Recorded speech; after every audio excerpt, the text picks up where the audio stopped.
The queens all enter the workroom, with Emolga once again coming in first and cheering. It's a new day in the workroom, and we lost an amazing pair of legs in the last elimination. But I'm still riding the high of my top placement last week. I'm used to being on top, but this time it was in the competition. Next on my plan is a challenge win. Emolga is as chipper as ever despite being in the bottom last week. I've given up drinking tea while I'm here, because her energy in the workroom is all I need to wake up nowadays. Nikolai asks the room what they think the next challenge will be. Vanessa says now that her biggest competition in dance is gone, she's hoping for a dance challenge. Arsene says her biggest competition hasn't left yet because he's still here, but he also wants a dance challenge. Mafuyu Sato adds that he wants a musical or some other singing challenge. I think after my bottom placement week 1, the other queens have ridden me off.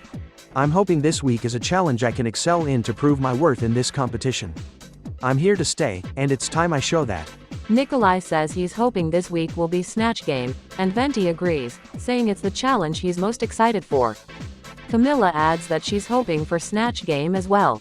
I already know Snatch Game is my challenge to lose. I'm amazing at impersonation and I already know who I'll be doing. These queens better be ready. A producer interrupts the queens and lets them know to prepare for the mini challenge. Celestia Ludenberg won the mini challenge. If I were Spinel, I'd be boasting about my 3rd win.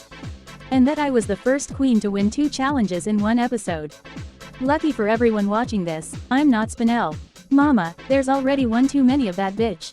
Once again, I was told I'll get an advantage with this mini challenge win. I think it's time for me to weed out some competition.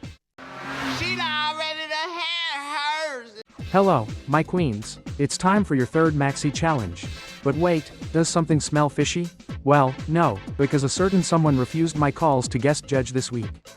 So, in her honor, we'll be having a design challenge based on the Fierce Queens of Cartoon Drag Race Season 8. Well, the Fierce Queens of Season 8, and her.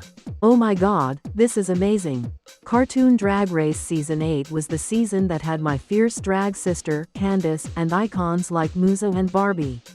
And you all saw what I turned out for the first maxi challenge. 2nd win, here I come. Celestia Ludenberg, as the winner of this week's mini challenge, you'll be assigning materials to each queen from boxes that are based on the drag aesthetics of the following Cartoon Drag Race Season 8 queens: Barbie, Hello Kitty, Lindsay, Louise Belcher, Levani, Sailor Saturn, Candace Flynn, Kronk, Gwen, and, oh my, what was her name again? The fish? It just slipped my mind.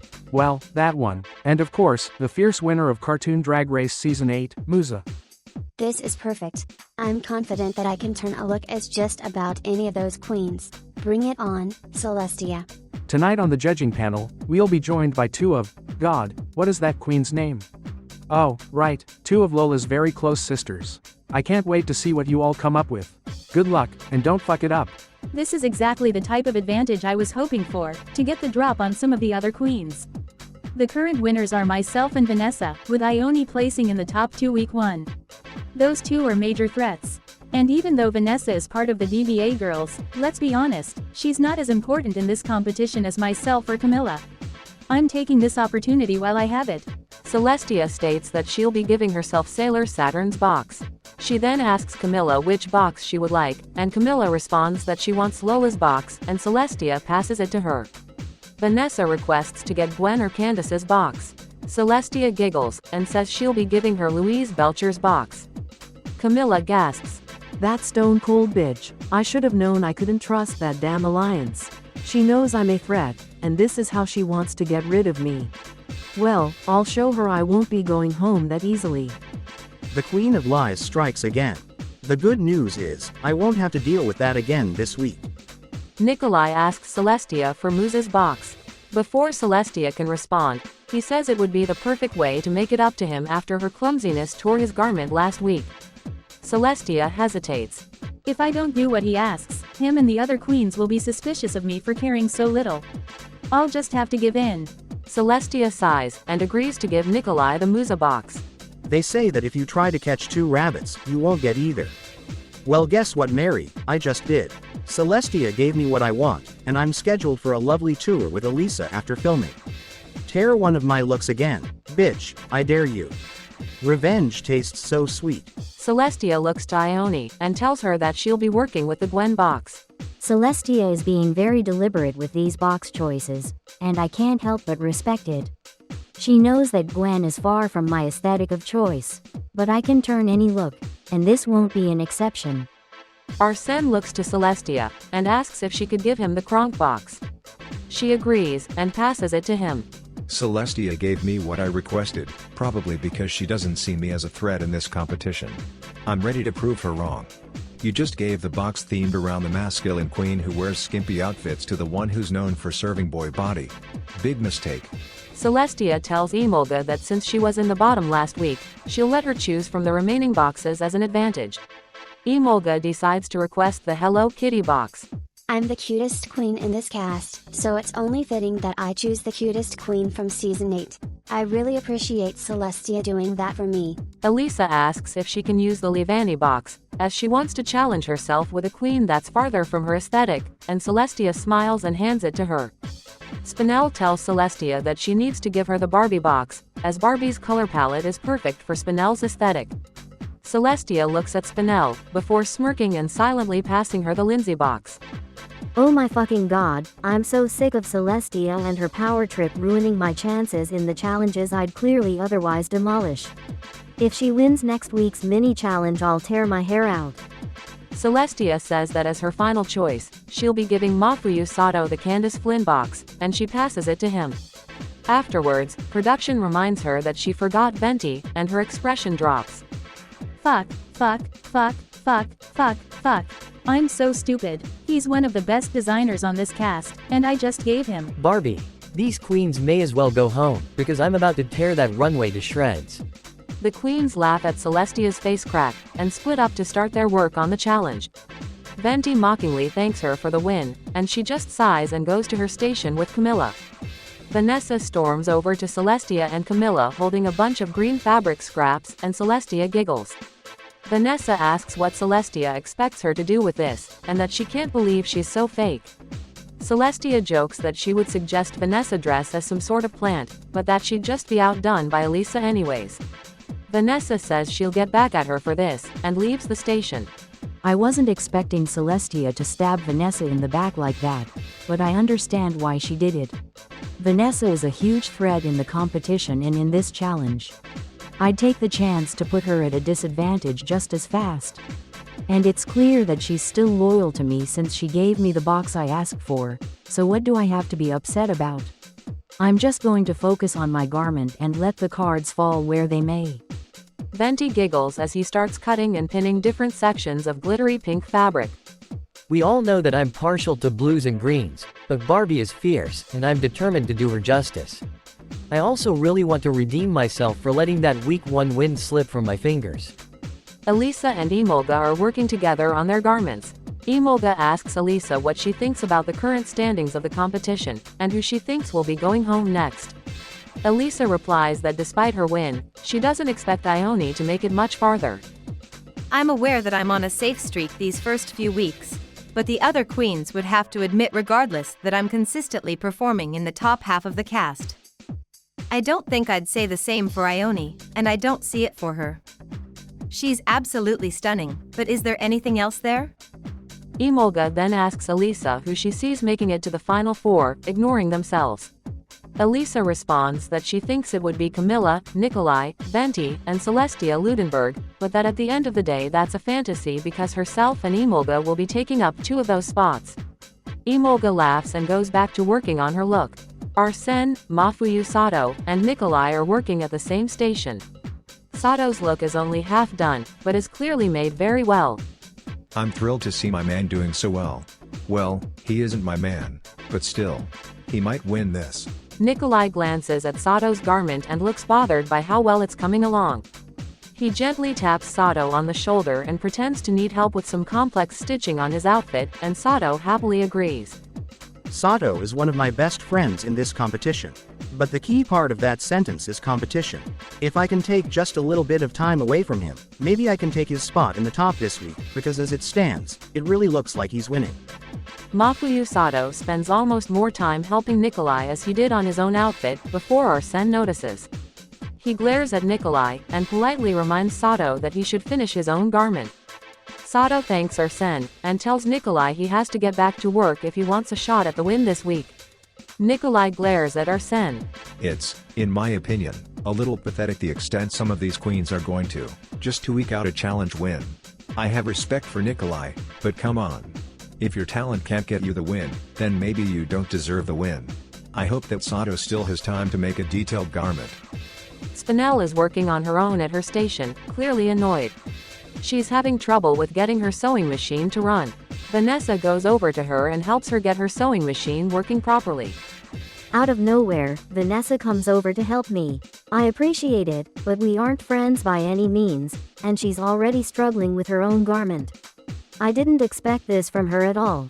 I see Spinel struggling, and I know I shouldn't care, but I'm just so pissed at Celestia that I think the enemy of my enemy is my friend. I shouldn't be helping her when I have so much trouble with my own look, and I haven't even come close to completing it yet.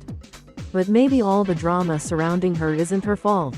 Celestia has made it clear what the DBA girls are willing to do. What if Spinel is just defending herself? Vanessa shows Spinel some more complex stitching and design ideas to help her make progress on her look, before she sits down with her and gets back to working on her own designs. Near the end of their working time, Venti is parading from station to station, complimenting his own look and telling the other girls they should go home. My look is so close to done, just a little bit of detailing. I think I have time for a celebratory lap around the workroom, hee hee. Most of the girls laugh, but Emolga is clearly annoyed and shouts at him to shut up for a minute. The room goes quiet. I'm so frustrated. Here Venti is, gloating about his fabulous design and how he's going to win, and then he tells us all to go home? And let's face it, I probably will go home. This box was more difficult than I expected, and my outfit is being held together with weak stitches and a prayer. I don't want to be in the bottom again, this isn't fair. I don't want the girls to see me as just a weaker Elisa, being carried through my career by nepotism. Venti should read the room before he starts blowing smoke up his own ass. Venti pauses, and goes over to Emolga, asking what's wrong. Emolga starts tearing up, saying that she's a capable designer but she can't get this look to work. Venti looks over at the clock for a moment, frowns, and then sits down, and helps Emolga get her look together. It breaks my heart to see my daughter so upset. I'm thankful to Venti for helping her. I wanted to, but I just didn't have the time. I hope that he isn't held back because of it, since he wasn't able to detail his outfit as much as he planned to. It was so sweet of him to do that for her. By the time the producers tell them time is up, the look still isn't great, but it looks much better and it holds together properly. Emolga thanks Venti, and the queens get ready for the runway.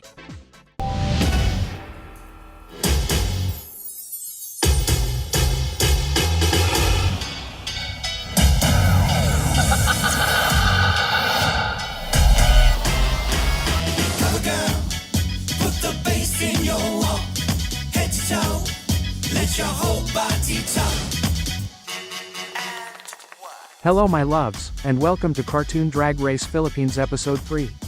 I'm one of your beloved hosts, Kagamane Len. Please welcome your beautiful judging panel this week.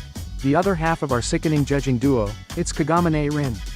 And the fearsome designing duo from Cartoon Drag Race Season 8, it's Livani and Sailor Saturn.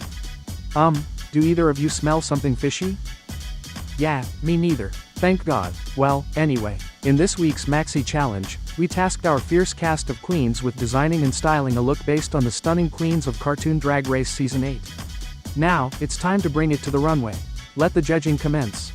Venti slayed the challenge. My look is absolutely immaculate, and I really sold it on the runway. I just know I made Barbie proud. I hope that she sees this. I'd love to hear her praise. I didn't get to detail my look the way I wanted to, because I helped Emolga, but I don't regret it at all. And at the end of the day I still look like this, so it worked out.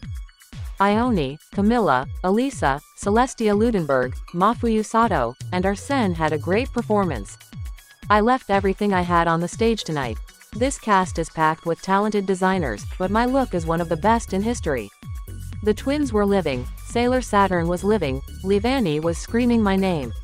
I know she was proud of how I portrayed her drag. This might finally earn me my first win. Kagamane Lin seems to have some beef with Lola, but girl, I don't. That's one of my idols right there, and I know I did her justice. These scales are shining. I'm in a beautiful mermaid gown stoned from head to toe. I almost went blind in both eyes putting this together, and the workout of carrying it down the stage made me drop 5 pounds, but it was worth it. Lola, I hope you're proud. Spinel, Nikolai, Vanessa, and Emolga had a good performance.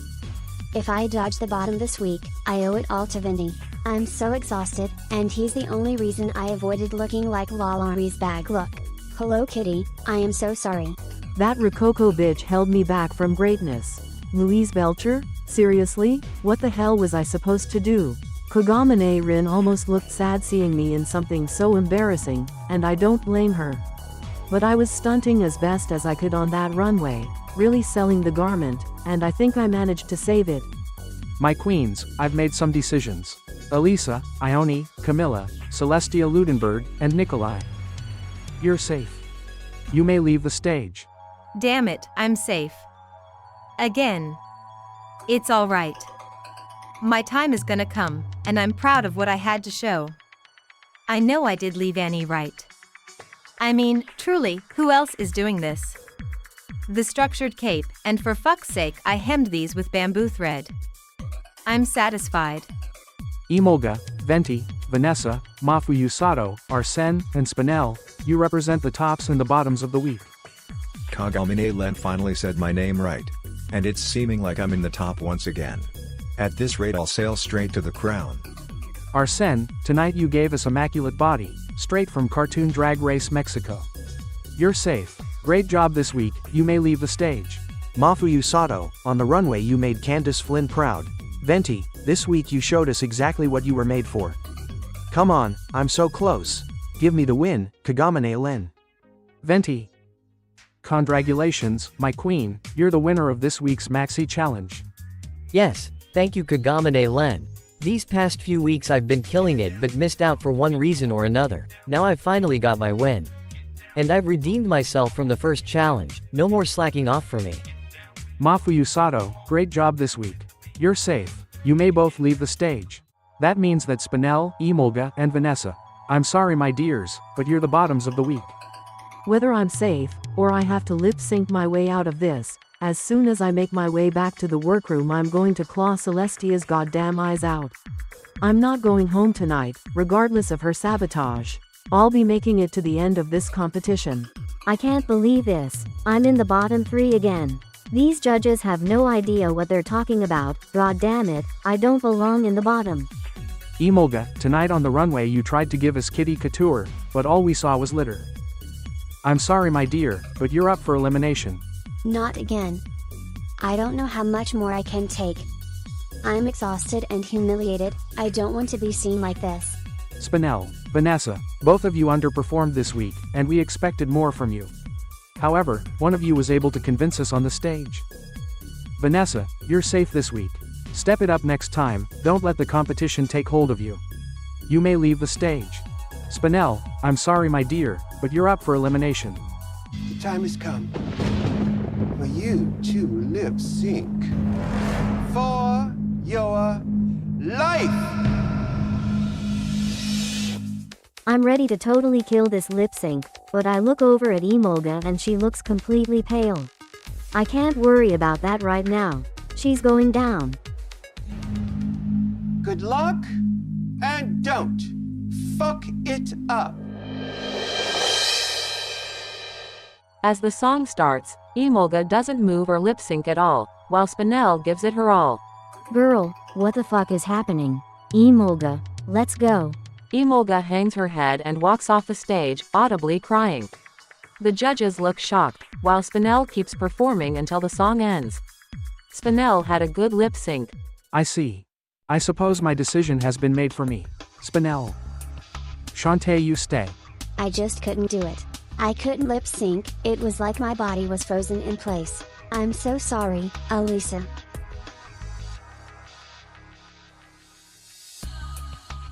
This is Untucked. The queens come in, with Elisa entering the room last, looking upset. Ione asks the other queens about their thoughts on the elimination. Before anyone says anything, Elisa leaves the room.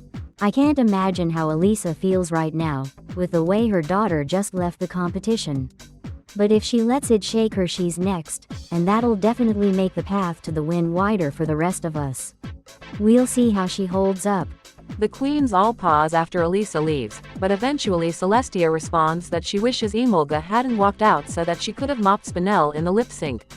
Spinel opens her mouth to say something, but Vanessa cuts her off and tells Celestia that she's had enough of her trying to force her false superiority on everyone, and that she needs to get some respect instead of trying to kick people while they're down.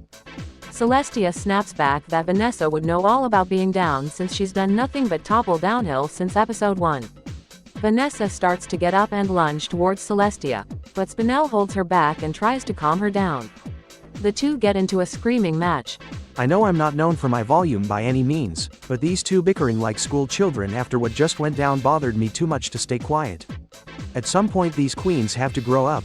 Mafuyu Sato stands up and shouts at the top of his lungs, telling them to shut the fuck up and get over themselves because they are acting like children. The room goes quiet for a moment, and he turns to Nikolai, politely asking him to go check on Elisa. He agrees and leaves the room. Sato sits back down. Holy shit, that boy can project his voice. My ears are ringing, but at least we finally have some peace. Let's hope that they'll actually stay quiet, and not just get back into their screaming match as soon as the dust settles. A producer calls for the queens to get settled, as one of the queens has received a video message. Another production member wheels a screen in, and when it cuts on, it's displaying Camilla's drag sisters, Azura and Elise. Oh my god, 100% pure family just appeared on that screen. I know I'm a bit of a hard bitch, but these queens and the rest of my drag family back home are really my soft spot. I'm so happy to see them after all this drama. Elise says that she is so proud of Camilla for her performances so far, and that she knows that Camilla will make it to the end of this competition and not only be the first Fire Emblem queen to be on the show, but also the first to take the crown home. Azura chimes in that she believes that Camilla was the perfect pick to represent them, and that nobody has the drive that she has. Camilla tears up a bit, and Celestia holds onto her arm. Elise says that they have to go, because Azura has to finish packing for a trip, but that they can't wait to see the rest of her run in the competition. This is essentially the first time we've seen a crack in Camilla's armor. Those two tears, no more and no less, have shown an entirely different side of Camilla, and I have to wonder if there's more to her we still haven't seen. Maybe if she wasn't safe every week we'd have seen it sooner, but that's neither here nor there. Spinel reaches across the table to put her hand on Camilla, and says that while they haven't gotten along, she's happy that Camilla has people at home rooting for her. Camilla thanks her, and responds that she hopes Spinel has people like that too, especially because she'll be going home to see them soon. The queens laugh. Nikolai finds Elisa sitting by herself, wiping her eyes. I find Elisa, and I can tell that she's having a hard time following the elimination. Everything in my mind is telling me to just let her stew, because she really is competition here, and the farther off her game she is, the better off I am. But if even I'm upset after this, I can only imagine how crushed Elisa is. That's her drag daughter. For her to leave like that, it has to hurt. Nikolai sits down next to Elisa, and asks her if this is about Emolga's elimination. Elisa confirms that it is, and that she left the room so the other queens wouldn't see her crack like this. Nikolai says that all of them are gonna miss Emolga, and that she brought a lot of light into the room in the past few weeks. Elisa says she wishes that she brought some light into that lip sync, and Nikolai laughs. He pauses for a moment, takes a deep breath, and tells Elisa that he wants to apologize for making her feel guilty about his outfit being ruined. Elisa asks what he means, and that since she left out the beads it was her fault. Nikolai clarifies that Celestia planted the beads so she could sabotage him and blame Elisa, but that he realized that and used it to knock her confidence in the competition. Elisa pauses for a few seconds, and Nikolai adds that if she doesn't want him involved in her tour anymore he doesn't mind. Elisa starts laughing and says that it was really clever, and she doesn't blame him, but she will be getting her revenge on Celestia. She offers to pay to have the look remade for him after the show, and adds that he should wear it on her next tour. The two bond, and decide to work together in the competition.